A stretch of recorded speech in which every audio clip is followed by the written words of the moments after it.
The Exathrine Imperium had conquered 473 worlds across 17 star systems. Their armada moved through space like a crimson tide, each vessel a monument to their technological supremacy and martial prowess. When their sensor arrays detected the small blue world orbiting an unremarkable yellow star, they barely paused their advance. High Admiral Thor stood upon the command deck of the Crimson Dominance, his four eyes gleaming with predatory satisfaction as the data streams painted a picture of primitive civilization below. The planet's inhabitants had barely achieved rudimentary spaceflight, their vessels crude chemical rockets that could barely escape their own gravity well. These humans, Thor's translator rendered the word with audible disdain, have divided themselves into nearly 200 separate tribal nations. They war amongst themselves, even now. His chitinous mandibles clicked in what passed for laughter among his species. They are fractured, primitive, and weak. His second-in-command, Commander Wreathcall, analyzed the tactical display with growing amusement.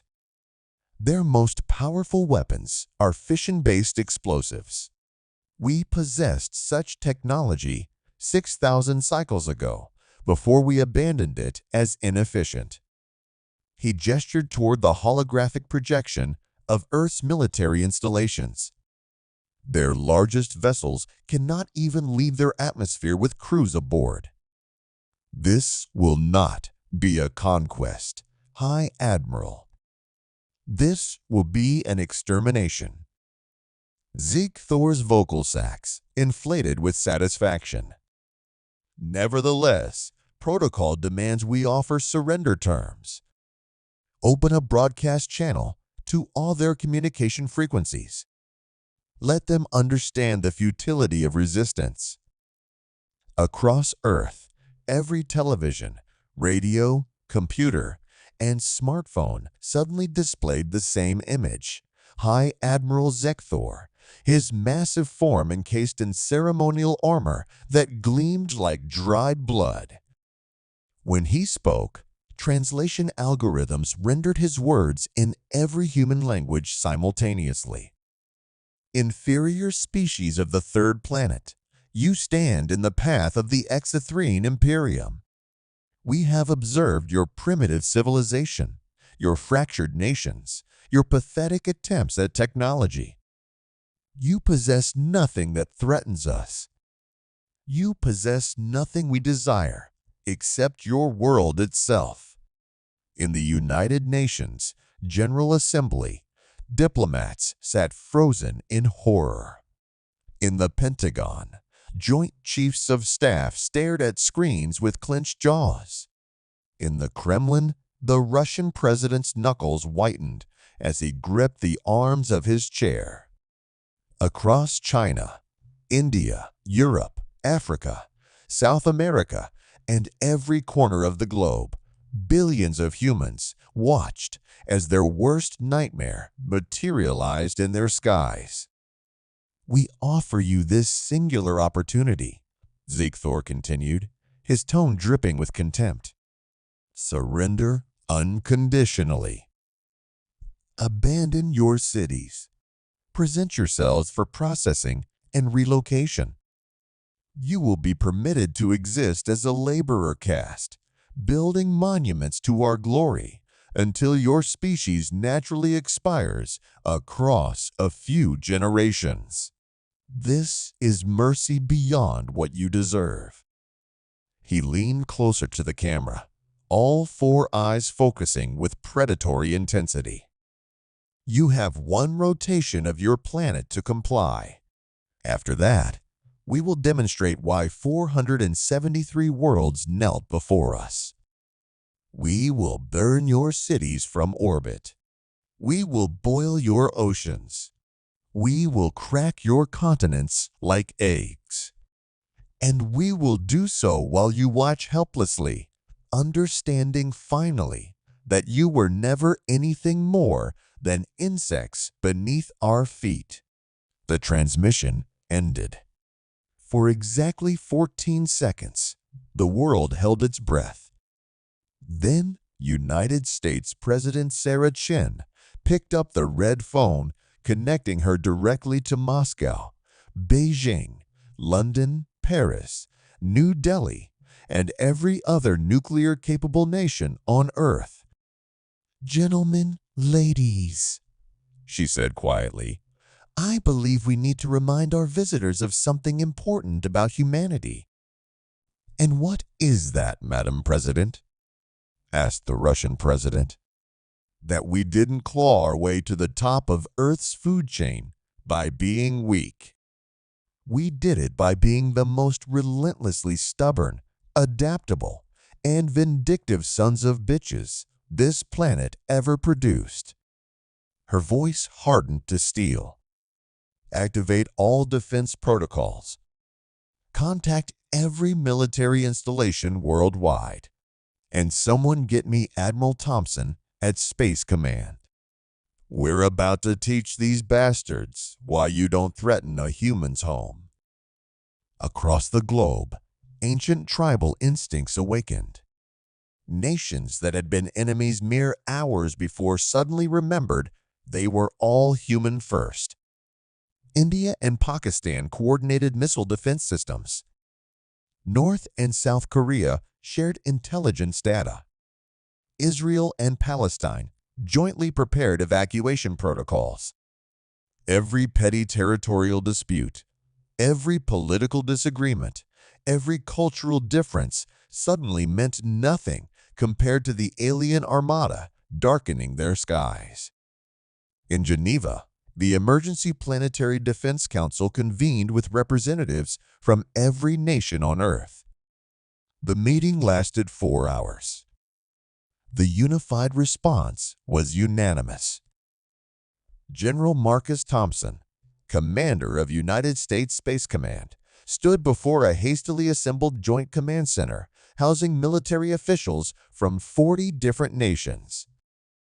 "Ladies and gentlemen, we're going to be honest about our situation. We're outgunned, out-teched, and outnumbered. Their shields can probably laugh off our most powerful weapons. Their energy weapons can likely vaporize our ships before we get close enough to shoot back." He paused, looking around the room at grim faces. "But here's what they don't understand about humans. Every one of our ancestors survived the Black Plague, world wars, ice ages, predators, starvation, and a million other things that should have killed us. We're not here because we're the strongest or the fastest or the smartest. We're here because when something tries to kill us, we get mean." Admiral Yuki Tanaka of the Japanese Maritime Self-Defense Force nodded sharply. "What are you proposing, General?" "I'm proposing we show them what 4 billion years of evolution in hell looks like when it gets angry." 23 hours later, High Admiral Ziegthor received Earth's official response. It came not through communication channels, but through action.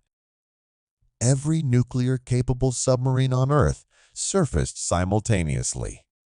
Every IC, BM-Silo opened its doors. Every strategic bomber took to the skies.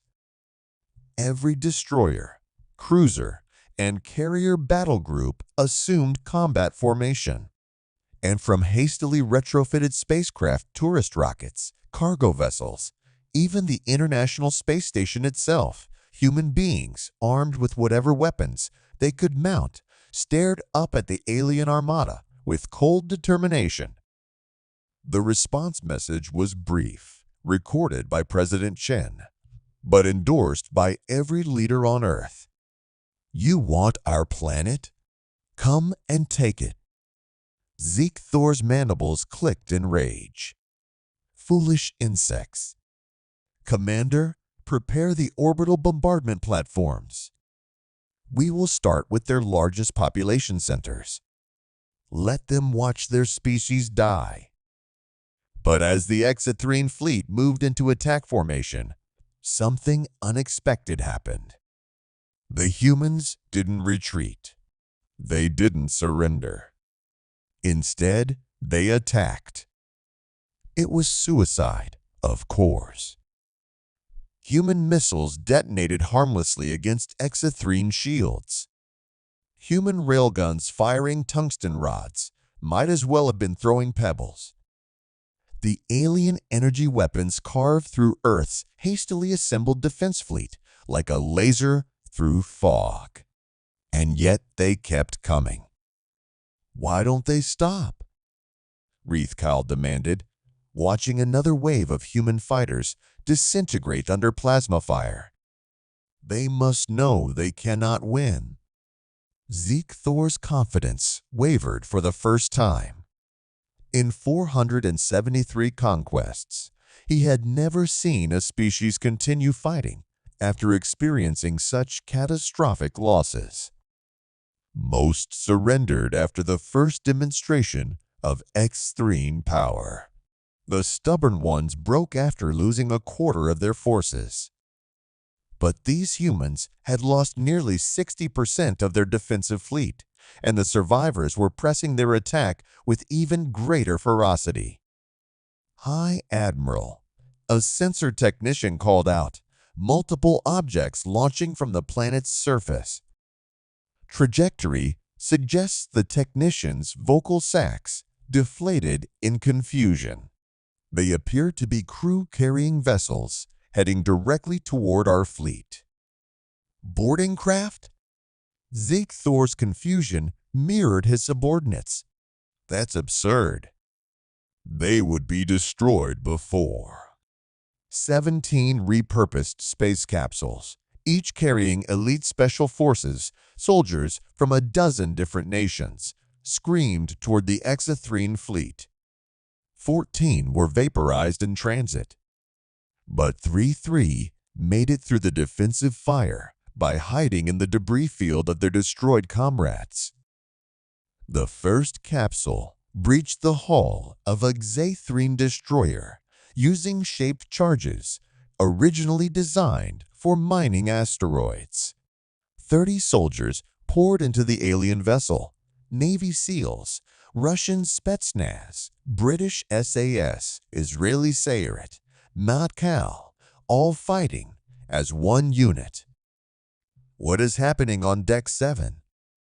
Zeke Thor demanded as alarm shrieked across the Crimson Dominance. The primitives, they're inside the relentless fury. There the communication cut off in a burst of static and screaming. The humans had no weapons that could penetrate exithrine armor from outside.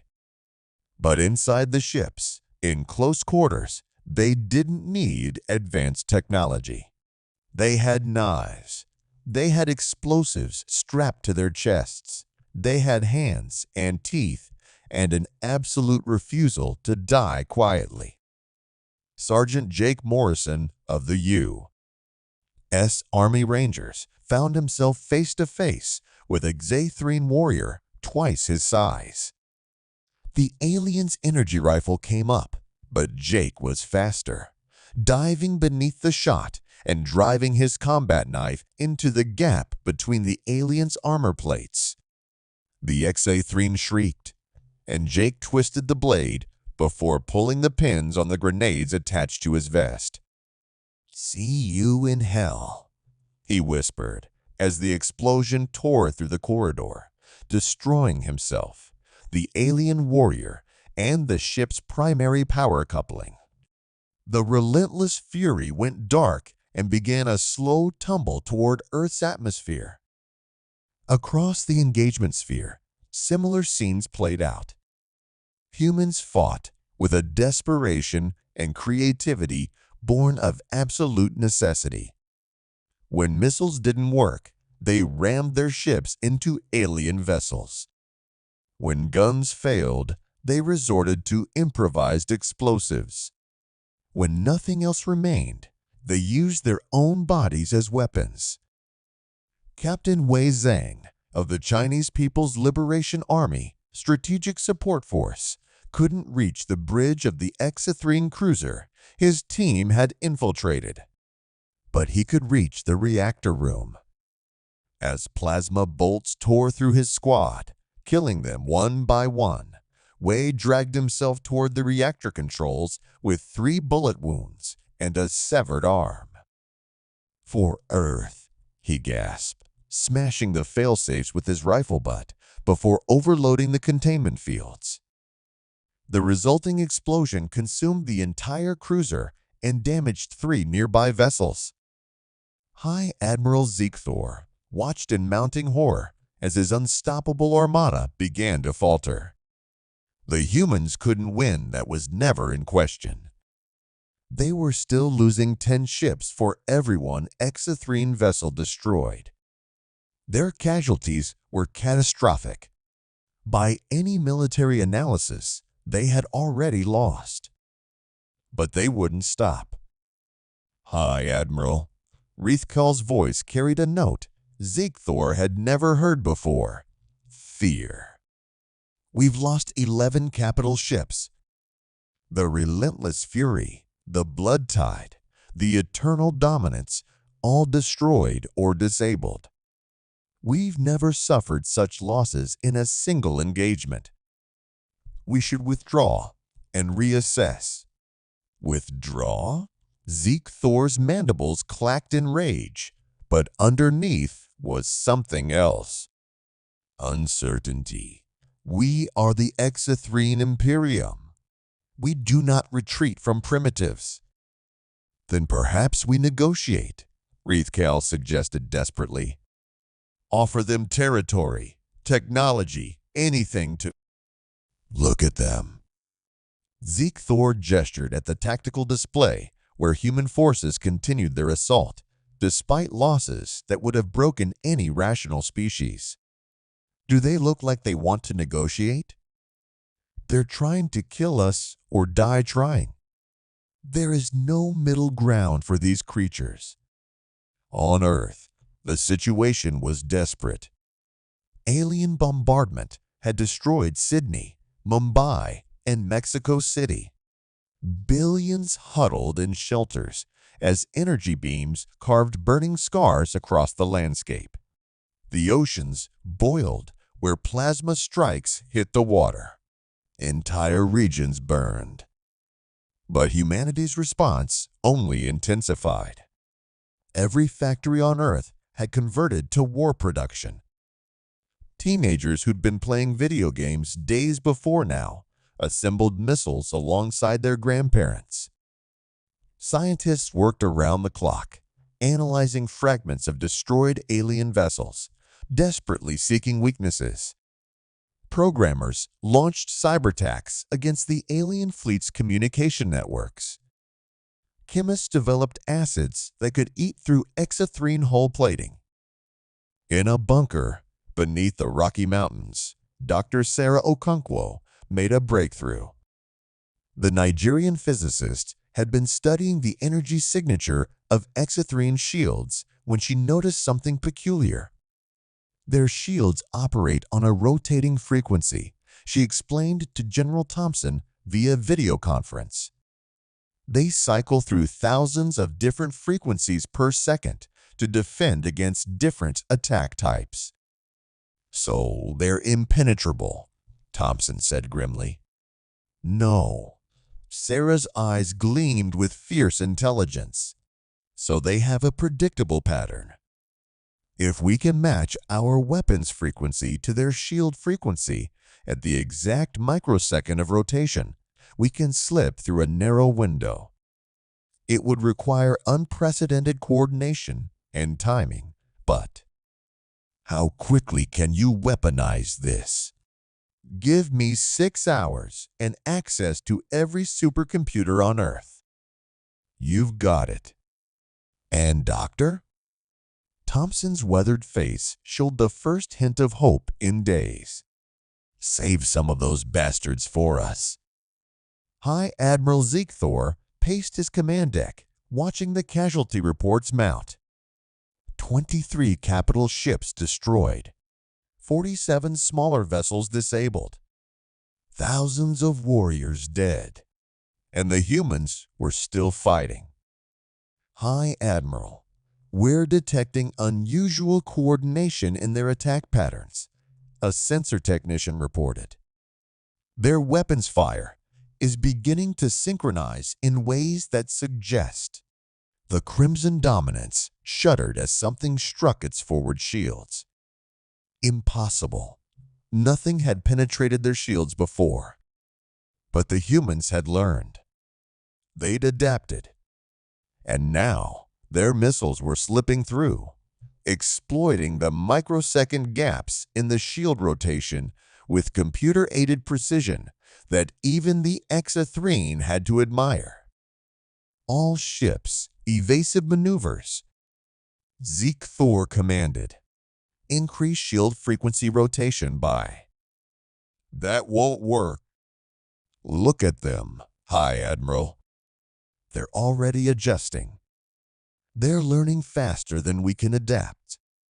These primitives, they're not primitives at all. They're predators, and we've cornered them in their own den. Another impact rocked the flagship. Then another. Human fighters swarmed around the Exathrene fleet like angry hornets, their weapons now finding targets with increasing frequency. Sir, the Eternal Conqueror reports critical damage. The Void Render has lost propulsion. The Dread Sovereign is venting atmosphere from multiple hull breaches. Zeke Thor stared at the tactical display with all 4 eyes wide.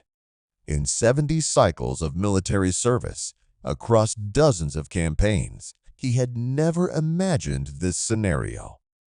The mighty Exathrene Imperium, stopped not by a superior foe, but by sheer bloody-minded human stubbornness. Open a channel to the human leadership, he said quietly. Sir, Wreathcall couldn't hide his shock. Do it, now.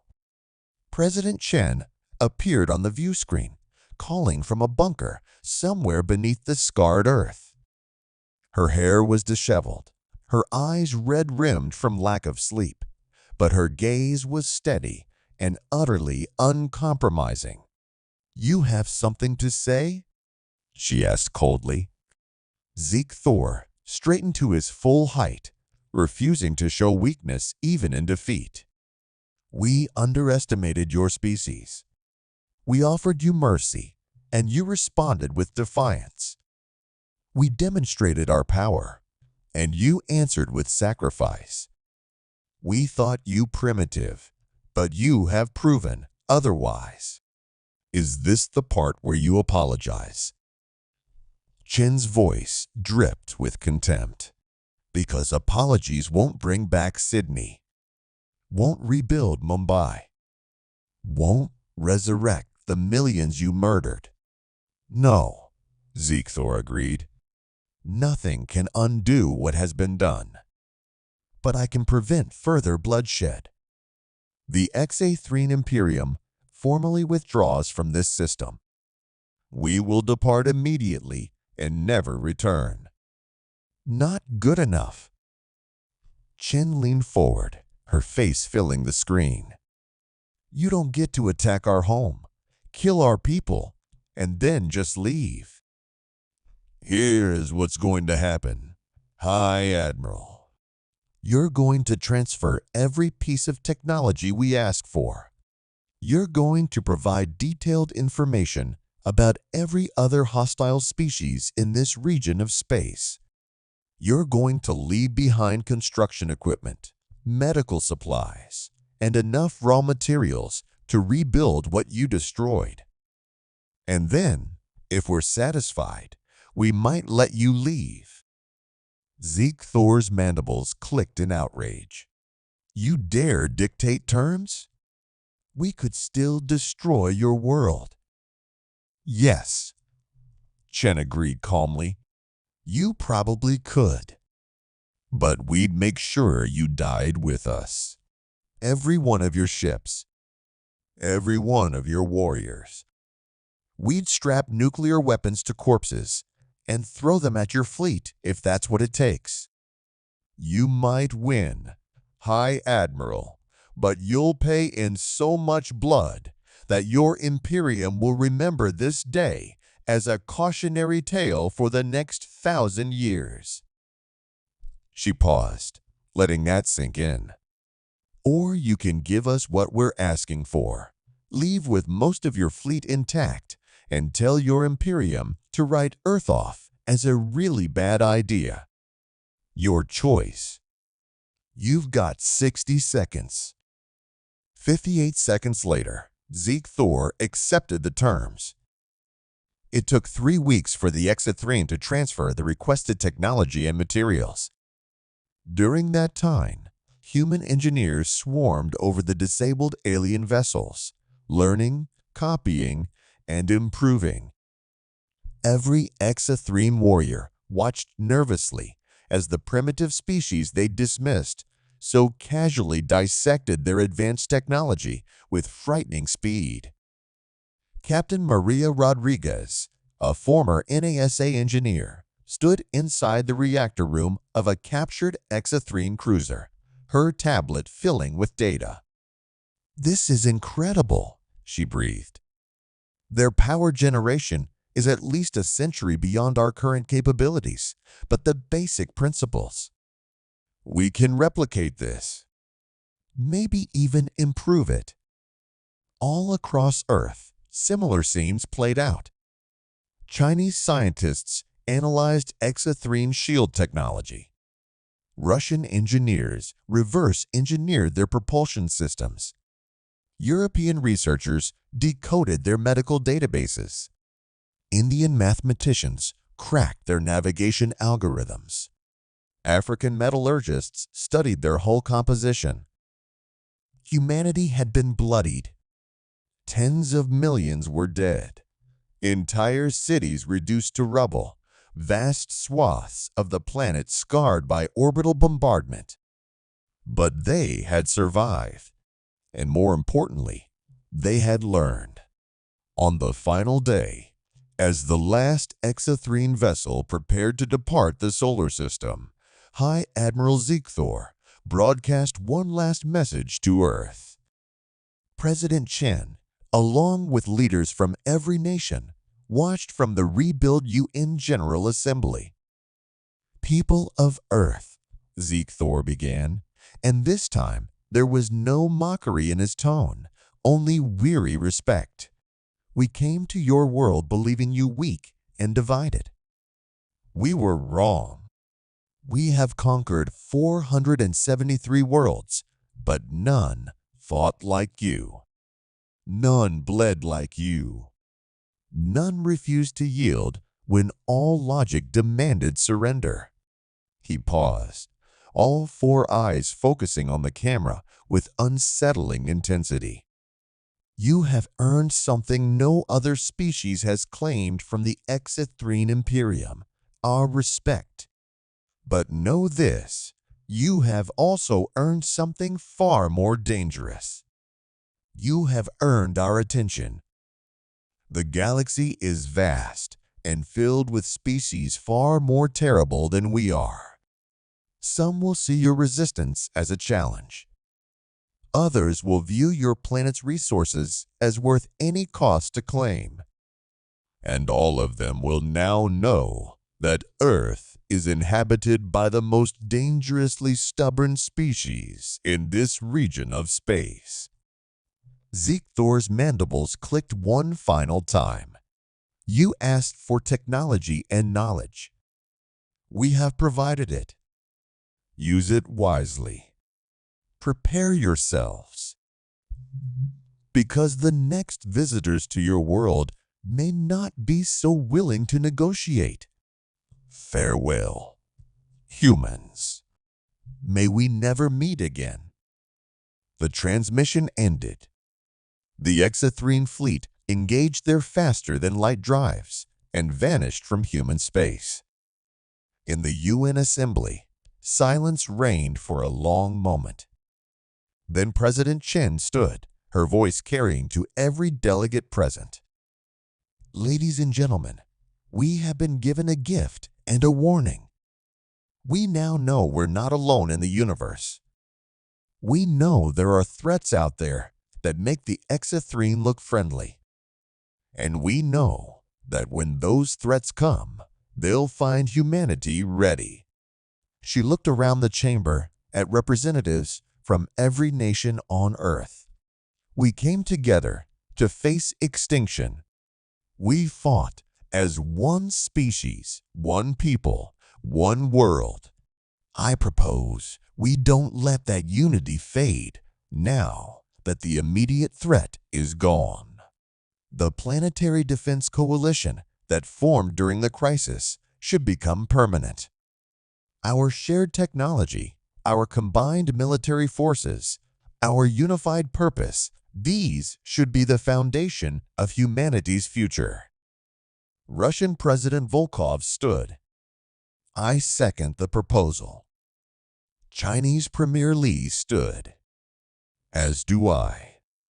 One by one, every representative rose to their feet in silent agreement. The old world had died under alien bombardment. The new world would be forged in the fire humanity had survived. 5 years later, the completed orbital defense grid encircled Earth, bristling with weapons that blended human ingenuity with exithrene technology. Humanity's first true starship, the Indomitable, prepared for its maiden voyage to Alpha Centauri. And on Mars, in the first permanent human colony beyond Earth, children born under the red sky learned about the day their species looked into the abyss and bared its teeth. In a classroom at New Olympus Base, Teacher Kowalski finished the day's history lesson. And that, children, is why we call it Unity Day.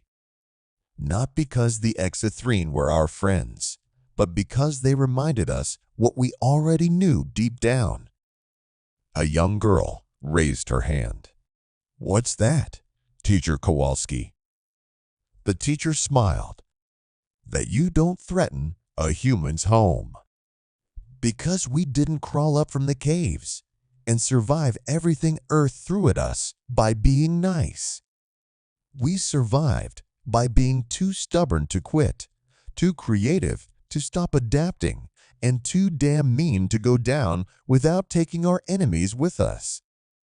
She looked out the classroom window at the stars above.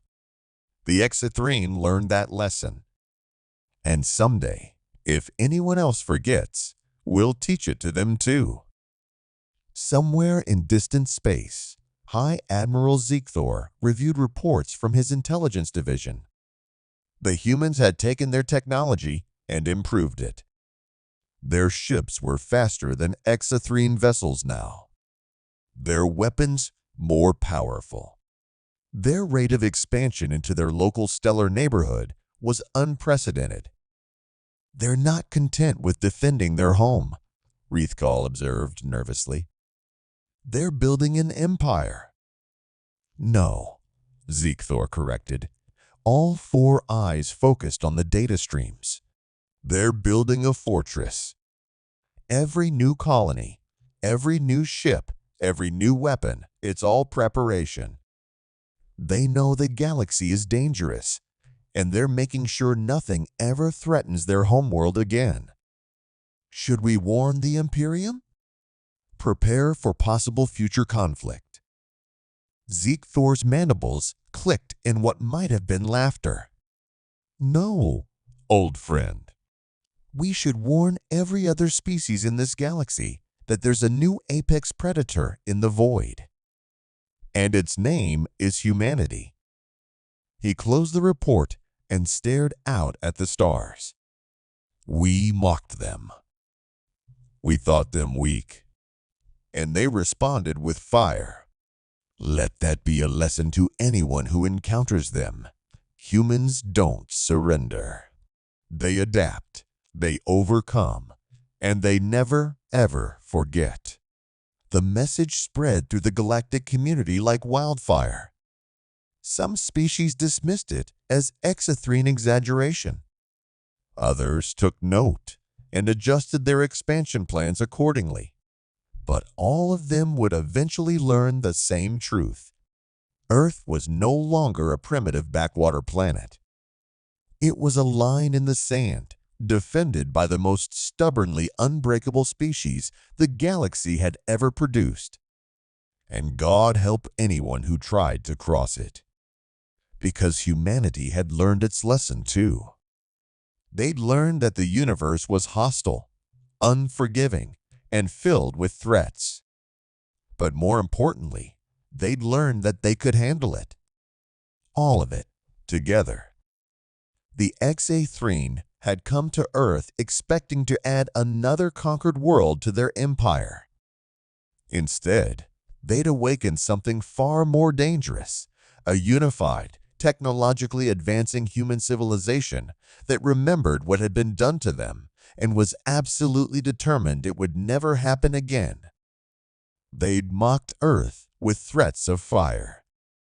And humanity had responded with something far more terrifying, the promise that next time, the fire would be theirs.